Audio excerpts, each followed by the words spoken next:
പായലോ ചോറ് തന്നെ വാ. അതൊക്കെ പോട്ടെ, പോയതൊക്കെ പോട്ടെ. നമുക്ക് പുതിയൊരിത് തുടങ്ങാം, ജീവിതം തുടങ്ങാം.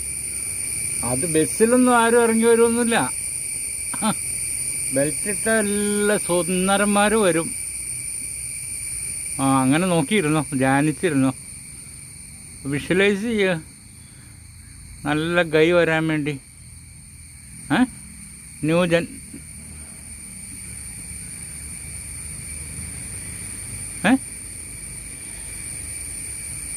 അതിന് നീ വലിയ പ്രായമായിക്കൊണ്ടിരിക്കുകയാണല്ലോ. എന്നാലും സുന്ദരിയാ അല്ലേ? പ്രായമായെങ്കിലും സുന്ദരിയാ. ഇങ്ങോട്ട് വാ, ഇങ്ങോട്ട് വാ, നോക്കട്ടെ, ഫുൾ ബോഡി നോക്കട്ടെ. ഒന്ന് കണ്ണൊന്ന് കാണിച്ച് നോക്കട്ടെ, എൻ്റെ പൈലറ്റിൻ്റെ കണ്ണ്. ഇങ്ങോട്ട് നോക്ക്. Just look. പൈലോ, ആരാ ചായ തന്നെ? ആരാ ചോറ് തന്നെ? ആരാ നിനക്ക് ബിസ്ക്കറ്റ് തന്നെ? ആരാ നിന്നെ ഇറക്കിക്കൊണ്ട് പോകണ രാവിലെ വന്ന്? എന്നാലും നീ ഇങ്ങനെ സ്റ്റിഫായിട്ട് സ്റ്റാച്ചു പോലെ ഇരിക്കണേന്ന്. അവിടെ എന്താടി?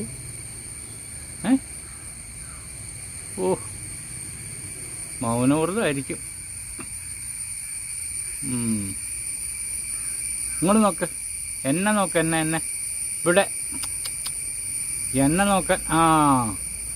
നീ ചോറെടുത്ത് തന്നെ. ചോറ് എന്തോരം നേരമായി കൊടുന്ന് വെച്ചേക്കണു കേട്ടെ. ചോറിന് അരിക്കൊക്കെ വില കൂടുതലാണ്, പെൻഷനൊന്നും കിട്ടണില്ല. ഉറുമ്പ് ഇഷ്ടംമാതിരി വന്നുണ്ട്. ഈ ഉറുമ്പ് തന്നെ അടി സമ്പത്ത് വരുമ്പോഴാണ് ഉറുമ്പ് തന്നെ. എവിടെ സമ്പത്ത്?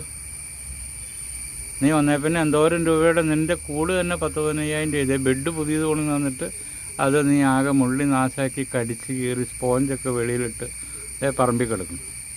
ഇനി അത് വല്ലതിനും കൊള്ളാവോ? മഴയും നനഞ്ഞ്. ഞാനതിന് ബെഡ് നിനക്ക് തന്നതിന് എന്തോരം വഴക്ക് കിട്ടുമെന്നറിയോ?